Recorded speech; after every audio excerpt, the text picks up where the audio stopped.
오늘 주님 주신 말씀 함께 나누겠습니다. 누가복음 19장 11절부터 21절.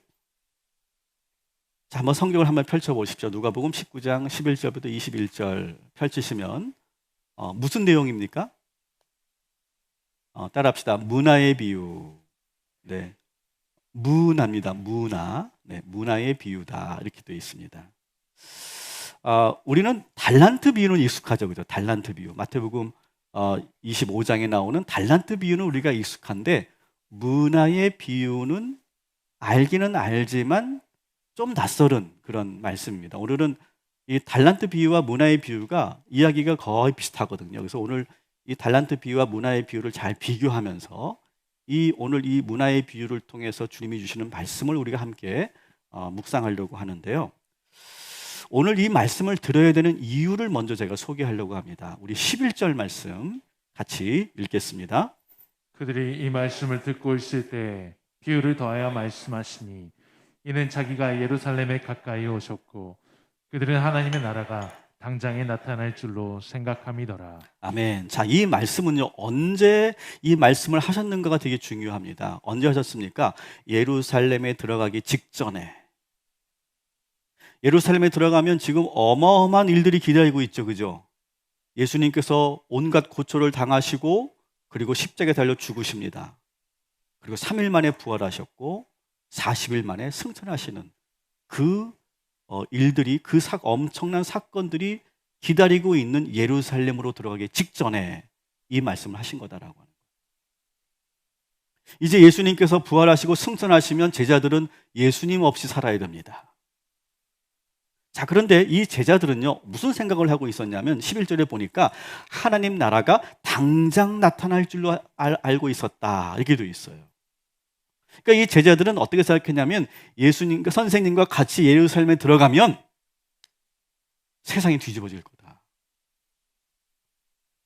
우리 성경 하시는 분들이나 심화과정 하시는 분들은 아마 신구약 중간사에 대한 말씀을 한번 들으셨을 거예요. 그 당시 이스라엘 유대인들은요, 마카비 혁명을 상당히 중요한 역사적 경험이라고 생각합니다. 유일하게 그 외세의 그 어떤 지배도 받지 않고 스스로 독립된 나라로 섰던 그 순간, 마카비 혁명. 그래서 예수님께서 메시아로 오시고 예루살렘에 들어가면 그 마카비 혁명과 더한, 그보다 더 놀라운 그런 하나님 나라가 도래할 것이고 진정한 메시아가 도래할 것이다. 그런 생각을 가지고 예수님을 뒤따라갔던 거예요. 그런데 어때요? 하나님 나라는 당장 임하지 않았어요. 하늘로 승천하시고 나서도 곧 오시겠지, 곧 오시겠지 그렇게 기대했지만 오지 않으셨어요. 점점점 그 주님의 재림이 길어지는 순간 너희 제자들이 어떻게 이 기다림의 시간을 보내야 되는지를 말씀하시기 위해서 미리 문화의 비유로 말씀하셨던 것이 바로 오늘의 말씀인 것이죠. 또한 이 말씀은 우리들에게도 해당되는 말씀이죠. 아직 주님이 재림하지 않으셨으니까요. 주님이 재림하지 않은 상태에서 우리가 이 땅에서 살고 있는 우리들이 그저 잘 먹고 잘 사는 것으로 우리의 모든 것을 끝내는 것이 아니라, 오늘 기도자가 하신 것처럼 그저 잘 먹고 잘 사는 것으로 끝나는 것이 아니라 주님의 재림을 기다리고 이 하나님 나라를 위해 살아가는 것, 이것이 바로 우리가 해야 될 일들인데 오늘 이 문화의 말씀은 또한 우리들에게 하시는 말씀이기도 하다라고 하는 겁니다. 자, 그렇다면 이 달란트 비유와 이 문화의 비유의 차이점을 한번 비교해 가면서 이 문화의 비유를 좀 더 깊이 한번 들어가 보도록 하겠습니다. 달란트 비유에서는요, 주인에 대한 설명이 그렇게 길지 않습니다. 그냥 멀리 타국으로 갔다 이렇게만 소개하고 있는데 오늘 이 문화의 비유에서는요, 주인이 어떤 주인인지를 비교적 자세하게 소개하고 있다는 것이 차이예요. 우리 12절부터 14절 같이 읽겠습니다. 이르시되 어떤 귀인이 왕위를 받아가지고 오려고 먼 나라로 갈 때 그 종려를 불러 은화 10문화를 주며 이르되 내가 돌아올 때까지 장사하라 하니라. 그런데 그 백성이 그를 미워하여 사자를 뒤로 보내어 이르되 우리는 이 사람이 우리의 왕됨을 원하지 아니하나 하이다 하였더라. 아멘. 자, 이 12절부터 14절은요, 우리가 지금 이 듣는 것과 그 당시 이스라엘 유대인들이 듣는 느낌은 달라요. 왜 다르냐 하면 우리는 그 당시 역사적 상황을 모르니까 뭐 하나의 뭐 이렇게 이야기인가 보다 이렇게 하지만 오늘 이 말씀은요, 유대인들이 듣기에는 되게 생생한 말씀이에요. 왜냐하면 역사적 사건을 모티브로 한 이야기이기 때문에 그래요. 이 12절부터 14절까지의 이 내용은요, 실제로 역사적으로 있었던 사건을 지금 예수님께서 지금 묘사하고 계신 거예요. 그 당시는요, 누가 이 유대 땅을 지배하고 있었냐면 로마가 이 유대 땅을 지배하고 있었습니다. 마카비 혁명에 의해서 모처럼 독립된 나라를 유지하고 있다가 로마가 다시 쳐들어오면서 로마의 지배권이 넘어가 버립니다. 그래서 이스라엘 왕들은 어떻게 해야 되냐면 황제의 그런 인준을 받아야 돼요. 마치 우리나라 조선시대가 중국의 조선의 왕이 되면 그 중국의 황제에게 인준을 받듯이 그렇게 인정을 받는, 왕위를 수여받는 그런 예식을, 그런 시간을 가져야만 이스라엘 왕이 될 수 있는 거예요. 그래서 그 당시 헤롯 대왕이 죽고 그 아들 아켈라오가 이제 이스라엘의 왕이 되려고 할 때 로마로 가서 그 왕위를 받으려고 하는 거예요. 근데 이 아킬라오가 왕위를 받으러 로마로 가는데 먼 나라로 갔다고 그랬잖아요. 그죠? 아킬라오가 로마로 갔는데 동시에 어떤 일이 있었냐면 그 아켈라오가 이스라엘의 유대의 왕이 되는 것을 반대하는 세력이 있었어요. 실제로. 그 반대하는 세력이 또 사신을 보냅니다. 황제에게. 그래서 황제는 두 사람을 만난 거예요. 아켈라오 왕도 만났고 지금, 그리고 그것을 반대하는 세력들의 그 상소문도 받은 거예요. 그래서 이 황제가 어떻게 결정을 내렸냐 하면 아켈라오에게 이스라엘 전체를 맡기지 않고 나누어서 다스리도록 그렇게 나누었어요. 그걸 뭐라고 합니까? 분봉왕 제도라고 하는 거예요. 그래서 여러분 도표에서 보시는 것처럼 헤롯 대왕에게는 세 아들이 있었어요. 아켈레오, 헤롯 안티파스, 헤롯 빌립. 그래서 나누어서 이 나라를 맡기게 해가지고 지도에서 보시는 것처럼 지금 이 빨간 지역, 이 남쪽 지역이 바로 아켈레오스가 맡게 되는 그런 땅이 되고요. 그 다음에 갈리 지역은 우리가 잘 알고 있는 헤롯 안티파스. 성경에 나오는 헤롯 왕 하면은 헤롯 안티파스를 주로 의미하는 겁니다. 그리고 이제 헤롯 빌립이 또한 북쪽을 수리아 지역을 맡게 되는 것으로 이렇게 해서 분봉왕 제도를 하게 됩니다. 그래서 이미 이 이스라엘 사람들은 이 역사적 사건, 이 정치적 사건을 너무 잘 알고 있고 지금 핫 이슈이기 때문에 예수님께서 이 말씀을 하실 때 귀가 쫑긋했을 거예요. 지금은 상당히 민감한 문제를 가지고 지금 말씀하신다, 이렇게 느꼈을 거라는 거죠. 우리랑 느껴지는 게 많이 달랐어요. 근데 예수님은 이 역사적 사건을 그냥 있는 그대로 그냥 전하는 것이 아니라 이것을 비유로 말씀하시면서 전혀 새로운 이야기로 이걸 재구성하시는 거죠. 자, 한번 봅시다. 문화를 맡기는 주인은 누굴까요? 그 주인은 예수님이죠. 예수님. 아켈로가 아니라 예수님을 말하는 거예요. 그죠? 그리고 지금 먼 나라로 갔다가 돌아온다라고 하는 것은 뭡니까? 하늘나라에서 재림하신다는 걸 의미하는 거예요. 돌아오시는 거, 재림하시는 거. 그래서 돌아와서 주님의 재림과 심판을 의미하는 거고요. 먼 나라로 간다는 것은 하늘나라로 승천하신 것을 의미하는 거예요. 그리고 왕위 수요를 반대하는 세력이 있다고 그랬죠. 그죠? 그들은 누굽니까? 유대인들을 말하는 거예요. 그래서 이 정치적인 그 당시에 실제로 있었던 그 사건을 모티브로 해가지고 비유로 말씀하시면서 재구성을 하고 계시는 거죠. 이것이 바로 이 달란트 비유에 나오는 주인과 이 문화의 비유에 나오는 주인의 차이예요. 비교적 아주 자세하게 이 주인에 대한 소개가 되고 있다라고 하는 거고요. 두 번째 차이가 있는데 등장하는 종의 숫자와 그리고 맡겨진 돈의 액수가 달라요. 자, 달란트 비유에서는 3명의 종만 나오죠. 그죠? 그래서 그 3명의 종에게 어떻게 합니까? 5달란트, 2달란트, 1달란트씩 각각 재능대로 나누어 주었다 이렇게 되어 있어요. 마태복음 25장 15절을 보면 각 재능대로 주었다. 차등을 주어서 줍니다. 그런데 이 문화의 비유에서는 달라요. 10명의 종을 부릅니다. 10명의 종에게 한 문화씩 동등하게 나눠줘요. 똑같이 나눠줍니다. 그래서 여러분, 이 문화의 비유에서의 기본적인 신학은 뭐냐 하면, 하나님께서는 우리 모두를 차등을 두지 않고 똑같이 능력을 주시고 기회를 주셨다라고 하는 그런 신학이 여기에 담겨져 있는 거예요. 문화의 비유에서. 사랑하는 여러분, 오늘 기도자가 그렇게 기도한 것처럼 여러분, 남과 비교하면서 열등감에 빠지지 말고 불행하다고 생각하지 말고 하나님을 원망하지 말고 공평하신, 동일하게 나누어 주신 그 공평하신 하나님을 믿으시기를 주님의 이름으로 축원합니다. 따라합시다. 하나님은 공평하십니다. 이것이 바로 문화 비유에 나오는 신학이에요, 기본적으로. 자, 이제 나눠준 액수도 한번 봅시다. 여러분, 달란트 비유에 나오는 달란트는요, 이것은 무게의 단위이기도 해요. 우리는 지금 이제 킬로그램, 그램 이런 무게를 쓰잖아요. 근데 그때는 달란트라고 하는 무게를 쓰기도 했고, 그리고 이 달란트는 무게의 단위이기도 하고 화폐 단위이기도 했어요.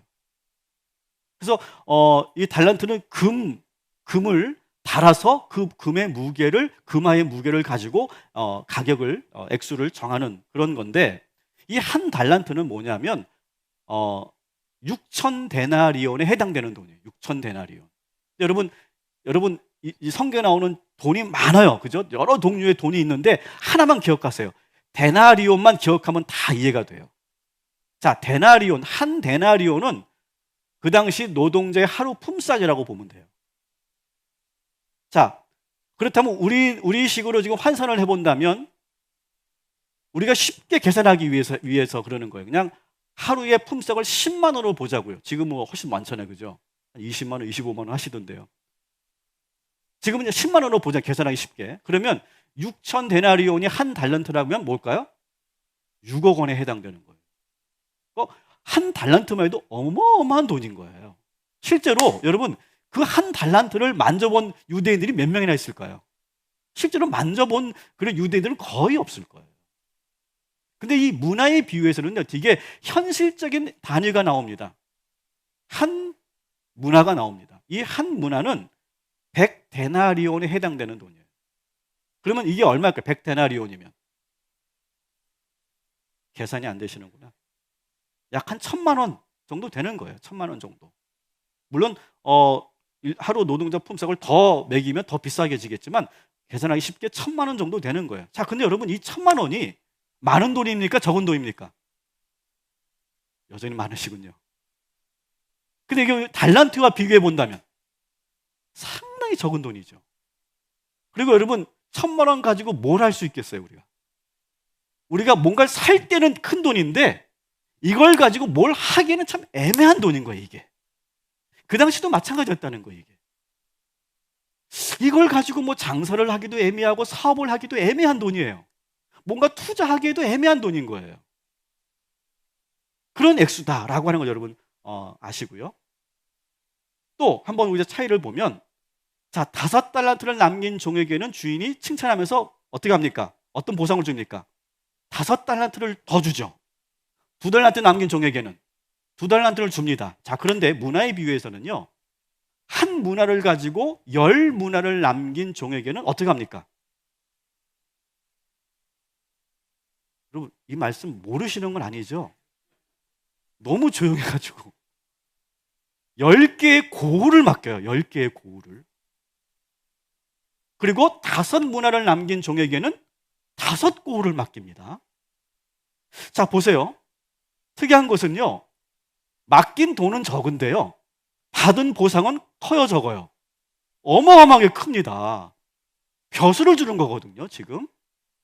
달란트 비유는 돈으로 보상했는데, 지금 이 문화의 비유에서는요, 맡긴 돈은 작았는데 오히려 주는 보상은 어마어마했다는 거예요. 정치적인 그런 기회를 주는 거죠. 지위를 주는 거죠. 그래서 이 문화의 비유에 나오는 두 번째 핵심 메시지는 뭐냐 하면, 따라합시다. 작은 일에 충성하면 더 큰 기회로 축복하십니다. 자, 우리 17절 말씀 한번 같이 읽겠습니다. 주인이 이르되 잘하였다 착한 종이여 내가 지극히 작은 것에 충성하였으니 10고울 권세를 차지하라 하고. 아멘. 칭찬의 이유가 뭡니까? 지극히 작은 것에 충성하였다라고 하는 거예요. 여러분, 지극히 작은 일에 충성하시기를 주님의 이름으로 축원합니다. 또 비교를 해본다면 이 세 번째 종에 대한 비교를 해볼게요. 공통점이 있죠. 한 달란트 받은 세 번째 종도 땅에 묻어두고 아무것도 안 했어요. 세 번째 한 문화를 받은 세 번째 종도 어떻게 합니까?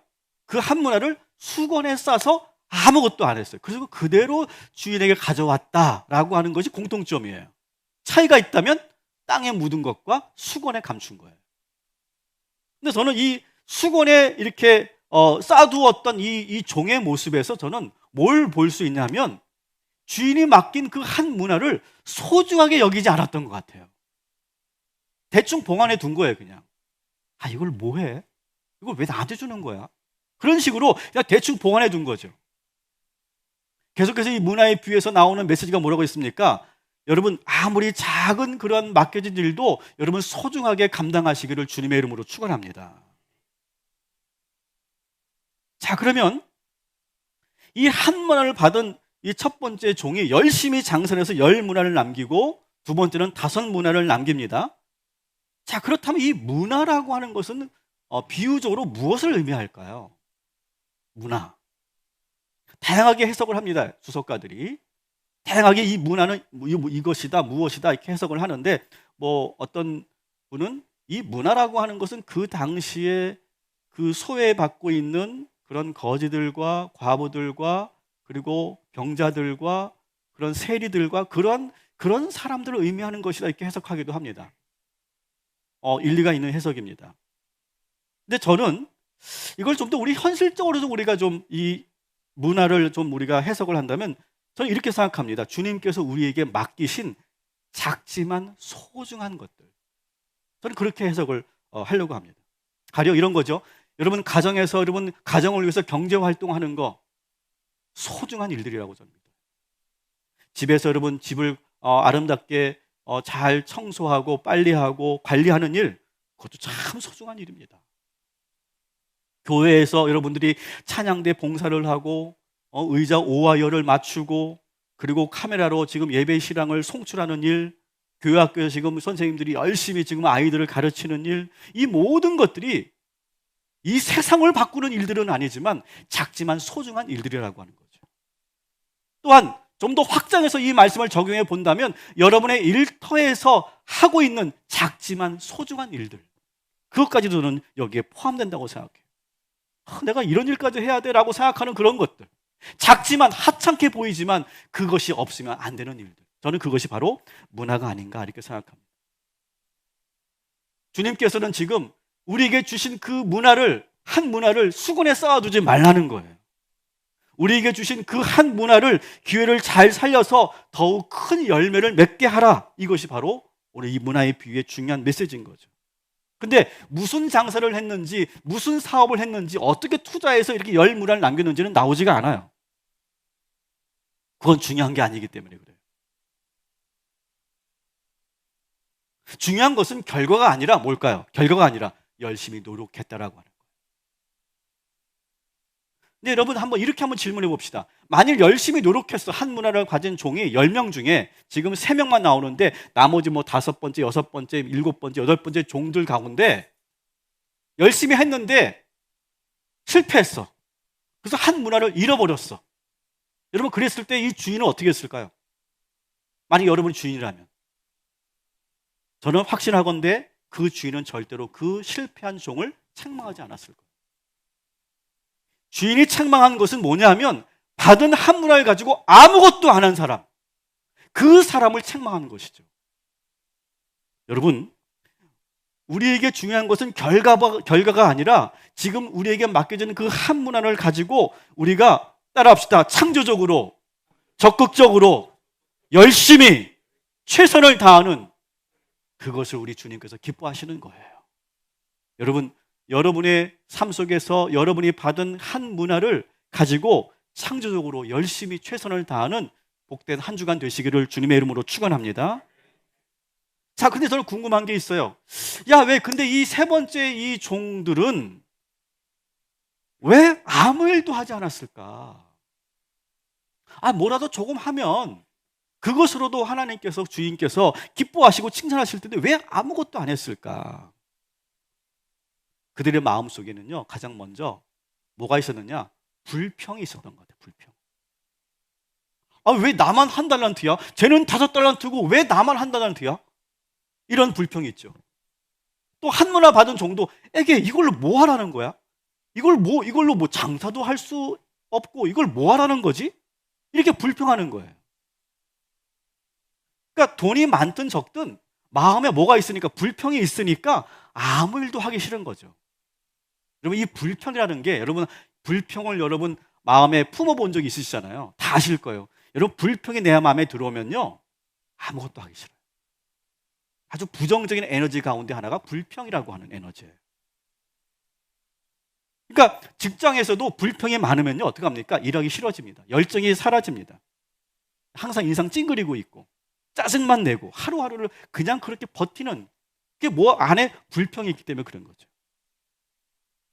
예수 그리스도의 부활을 경험하신 우리 모든 성도 여러분, 여러분 마음속에 모든 불평을 내려놓고 기쁨의 50일을 보내시기를 주님의 이름으로 축원합니다. 저는 꿈의 교회 출신입니다. 저는 그것을 감사하게 항상 생각하고 있는데, 그 꿈의 교회 출신자들 가운데 제가 유일하게 분립개척을 한 목사예요. 아직은 2호, 3호 앞으로 또 나오겠지만, 근데 저와 비슷한 시기에 사역했던 목사님들은 저처럼 개척을 하지 않고 다 중대형 교회로 이렇게 청빙을 받으셔서 가셨어요. 김학주 목사님이 아주 많은 그런 노력을 해주셔서 그렇게 좋은 교회로 많은 그런 목사님들이 가게 됐는데, 저는 이제 지금 개척교회를 여전히 하고 있는 거죠. 그러니까 여러분, 이 개척교회 목사의 마음을 아세요? 모르면 말씀을 하지 마세요. 늘 긴장 상태고요. 저는 부목사 때보다 더 긴장하고 있는 것 같아요, 사실. 내색은 안 하지만. 그리고 저는 개척교회도 처음이고요, 담임 목사도 처음이니까요. 여러분, 제가 얼마나 시행착오를 많이 하겠습니까? 그렇죠? 시행착오를 많이 하고 있어요. 아, 내가 또 이거 실수했구나. 내가 좀 부족하구나. 내가 미숙했구나. 그런 걸 제가 많이 느낍니다. 어느 때는 제가 이렇게 생각이 너무 많아서 이렇게 잠을 잘 이루지 못할 때가 종종 있습니다. 근데 그런 저에게 누군가가 저와 우리 꿈의 교회 사정을 너무 잘 아는 어떤 분이 저에게 이렇게 물었어요. 목사님은 다른 목사님들이 부럽지 않으세요? 솔직히? 이미 그분들은 다 건축이 된 그런 큰 교회 지금 담임 목사로 계시는데, 편안하게 목회하고 계시는데, 목사님 솔직히 부럽지 않으세요? 이렇게 질문을 하시더라고요. 분명히 제가 그분에게 말씀드렸어요. 하나님께서는요, 각자에게 다른 달란트와 문화를 주신 거예요. 내 몫이 아닌데 그걸 자꾸 비교하고 부러워하는 것은요, 주님의 뜻을 전혀 모르는 거예요. 주님의 뜻과 계획을 모르니까 자꾸 불평이 나오는 거거든요. 하나님께서는 저에게 개척의 은혜를 주셨고요, 부흥의 사명을 주신 거예요. 다른 목사님들은 그러면 다른 사명을 주신 거겠죠. 그리고 결정적으로 제가 마지막에 이렇게 말했어요. 그리고요, 그 목사님들은요, 저를 더 부러워합니다. 저를 더 부러워해요. 이렇게 좋은 성도들과 이렇게 좋은 장로님들과 이렇게 행복하게 목회하는 거, 오히려 저를 더 부러워합니다. 그렇습니다, 여러분. 지금 내가 남과 비교하면서 하나님의 뜻을 불평할 때가 아니에요, 여러분. 지금 여러분이 처한 환경과 상황에서, 이 주어진 조건 속에서 여러분 최선을 다하셔서 10문화를 남기고 5문화를 남기는 저와 여러분이 되기를 주님의 이름으로 축원합니다. 한번 옆 사람과 인사합시다. 나는 당신이 하나도 안 부럽습니다. 역시 여러분, 우리 성도들 가운데서도 저분들은 참 좋겠다. 저렇게 부부가 다 나란히 앉아서 예배드리고, 부럽다. 부러우면 지는 거예요. 하나도 부러워하지 마세요, 여러분. 우리 각자에게는요, 하나님께서 다른 의미의 미션을 주셨고 사명을 주셨어요. 그럼 그것을 기쁘게 감당하면 되는 거예요. 이 세 번째 종들의 두 번째 문제는 뭐냐? 이런 이유 저런 이유를 대면서 아무 일도 하지 않는데요. 그들의 진짜 그 문제는 뭐냐면, 야, 이거 내가 사업하다가 이거 받은 돈 이거 어떻게 잘못해서 이거 실패하기라도 한다면, 야, 이거 어떡하냐? 이런 두려움이 앞선 거예요. 두려움 때문에 아무것도 못하고 있는 거예요, 지금. 저는 이것을 뭐라고 이름을 붙이냐면, 따라합시다. 두려움에서 오는 게으름.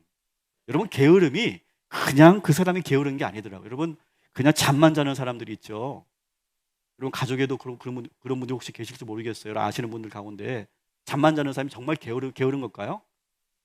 그분은 아주 깊은 상처가 있고 실패감이 있고, 그리고 내가 다시 이 세상에서 뭔가를 하겠다라고 하는 자신감을 잃어버린 거예요.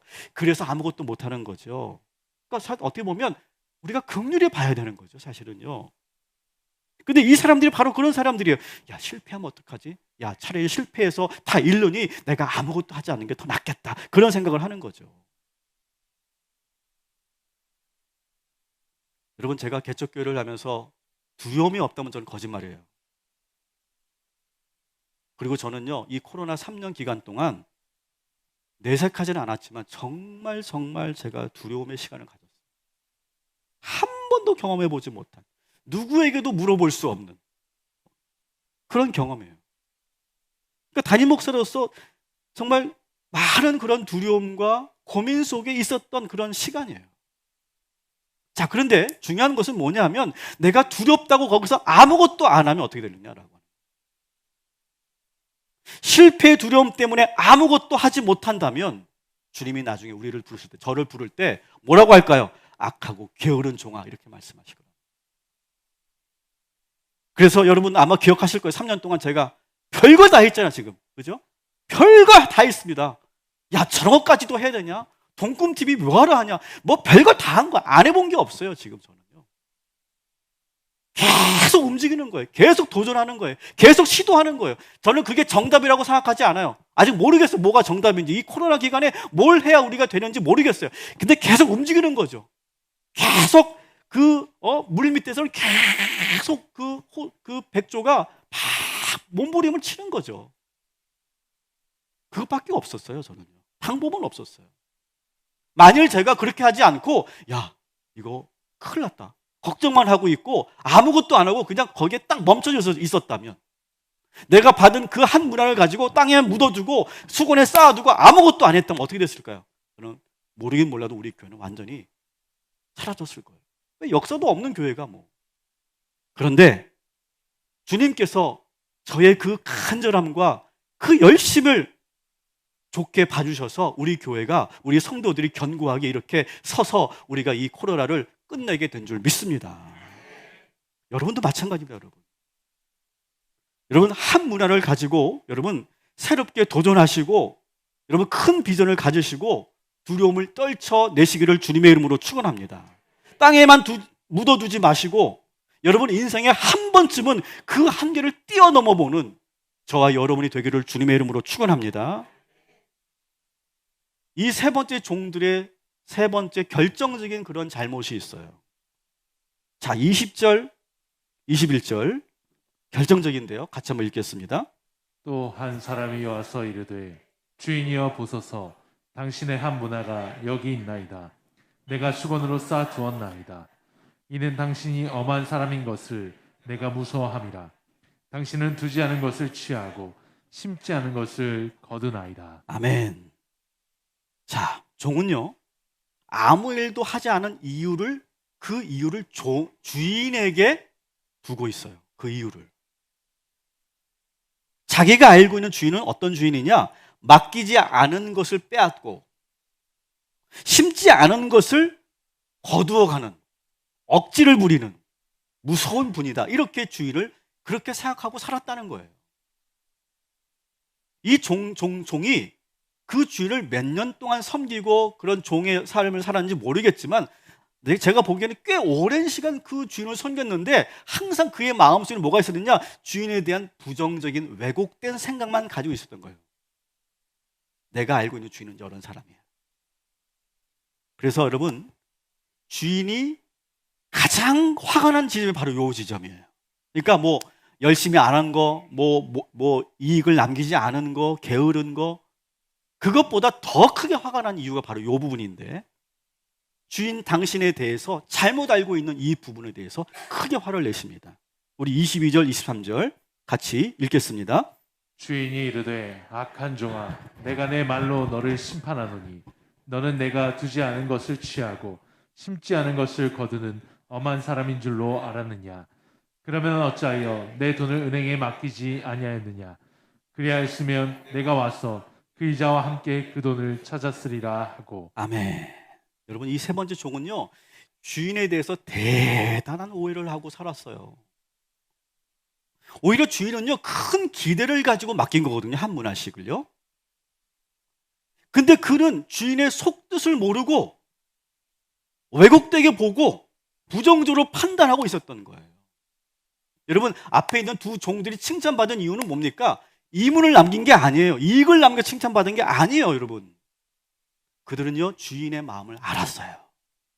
그래서 열심히 했더니 부가적으로 이익이 남겨진 거지, 이익 때문에 칭찬받은 게 절대 아니라는 거예요.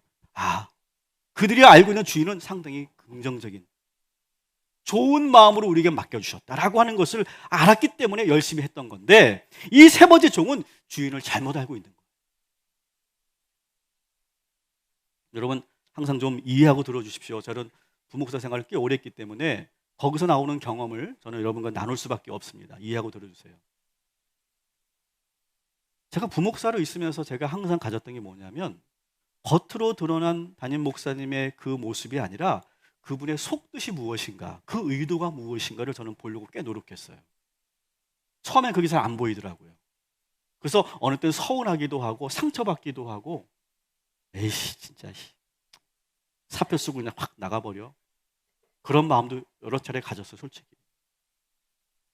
근데 그때 우리 아이들이 태어나는 바람에 더럽고 치사해도 내가 갈 데도 없고, 처음에 그런 마음으로 불평 속에 있었어요. 근데 어느 순간부터 하나님이 저에게 말씀을 하시는 거예요. 그의 속뜻을 보라.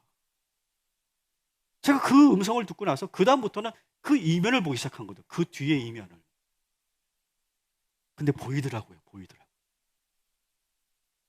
겉으로는 되게 차갑고 냉정한 신문 같은데 정말 따뜻하고 누구보다도 우리 사역자들을 생각하는 분이구나라고 하는 제가 보게 된 거예요. 그러면서 제가 더 충성하게 된 거죠. 근데 여러분, 우리 목사님이 저한테 뭐 10년 전에 뭐 사역하게 할 때, 김 목사, 내가 동탄에 미리 알아놓은 곳이 있거든. 거기에 내가 교회를 세울 때 당신에게 분리기도 시켜줄 테니까 조금만 기다려. 그렇게 말씀했을까요? 전혀 안 했어요. 저한테 통보한 건 한 달 전이에요. 한 달 전. 그 전까지 얼마나 저를 혹독하게 훈련시켰는데요. 근데 저는 그 속뜻을 알았다니까요. 그리고 제가 충성할 수 있었던 거예요, 여러분. 근데 이 의도를 몰랐던 사역자들은요, 불평하고 불만하면서 결국 오래 가지 못했어요. 근데 그렇게 오랫동안 그 속뜻을 알고 신뢰하면서 기다렸던 사람들은 하나님께서 우리 목사님을 통해서 많은 그런 기회를 주신 거예요. 저도 그 기회를 받은 사람 중에 한 사람인 거죠. 여러분, 마찬가지예요. 하나님의 뜻을 의심하지 마시기를 주님의 이름으로 축원합니다. 여러분, 하나님의 선한 뜻으로 종들에게 맡기신 거예요, 한 문화씩을. 에게 이거 가지고 뭘 해? 여러분, 이렇게 생각할 게 아니라는 거예요. 이거 괜히 잘못됐다가 실패하면 주인은 없는 것도 뺏어가는 분인데, 이렇게 자꾸 생각하니까 자꾸 아무것도 못하게 되는 거예요. 보세요. 맡긴 건 1,000만 원밖에 안 되는데 그것을 가지고 작은 것에 충성했더니 어떻게 돼요? 10곳이 맡겼다는 거예요. 10곳씩, 5곳씩. 여러분, 10곳을 맡긴다는 건 뭡니까? 우리나라로 본다면, 우리식으로 본다면 시장이나 군수가 되는 거예요. 여러분, 우리들을 향한 하나님의 생각은요, 재앙이 아니라 축복인 줄 믿으시기 바랍니다. 우리 주님의 선한 계획을 여러분 전적으로 믿으시고 작은 일에 충성하시기를 주님의 이름으로 축원합니다. 말씀을 정리합니다. 이 달란트 비유와 문화의 비유는요, 제가 처음에 말씀드렸지만 이 주님의 재림을 기다리는 모든 성도들이 들어야 될 말씀이다. 이렇게 제가 말씀드렸어요. 따라합시다. 주님은 반드시 돌아오십니다. 재림하십니다. 여러분 이것을 믿으시기 바랍니다. 근데 그동안 우리가 어떻게 해야 되는 거야? 어떻게 살아야 되느냐? 따라합시다. 항상 깨어있고 남과 비교하지 말고 불평등 그만하고 현재에 감사하고 현재의 조건을 가지고 더 많은 열매를 맺고 맡기신 사역을 최선을 다하고 두려움에서 오는 게으름에서 벗어나 주님의 선한 뜻을 믿고 달려가는 기쁨의 50일을 보내시기를 주님의 이름으로 축원합니다. 다시 말씀드릴게요, 여러분. 항상 깨어 있으시기 바랍니다. 제발 좀 남과 비교하지 마시고 불평 그만 좀 하시고 현재에 감사하고 현재의 조건을 가지고 더 많은 열매를 맺으려고 노력하시고 맡겨진 사역에 최선을 다하시고 두려움 때문에 생긴 그 게으름에서 벗어나셔서 여러분의 한계를 이겨내시고 하나님의 선한 뜻을 발견하게 되시기를 주님의 이름으로 축원합니다. 작은 일을 맡겨주셨지만 열매를 맺으면 더 큰 기회를 주시는 게 우리가 주님의 계획이고 의도였다라고 하는 거예요. 우리 한번 옆 사람과 이렇게 인사합시다. 작은 일에도 기쁘게 일하는 충성된 종이 됩시다. 여러분 작은 일에도, 여러분에게 맡겨진 작은 일에도, 여러분 셀 모임에서 하나님이 나에게 주신 문화는 무엇인가 함께 나눠보세요. 저에게 한 문화는 뭘까요? 이 동탄 꿈의 교회. 이게 저에게 주신 한 문화라고 생각해요. 너무 값지고 소중한. 근데 내가 이것을 왜 나에게 이런 작은 교회를 주셨어? 그리고 내가 수건에 싸서 아무것도 안 한다면 그거는 악하고 게으른 종이 되는 거죠. 마찬가지 여러분. 여러분들에게 맡겨진 문화가 무엇이냐? 그것을 여러분 소중하게 여기게 되는 그런 한 주간 되시고, 그래서 여러분 나중에 우리 주님께서 우리를 셈하실 때 잘하였도다 충성된 종아 이렇게 칭찬 듣는 저와 여러분의 인생 되시기를 주님의 이름으로 축원합니다. 아멘.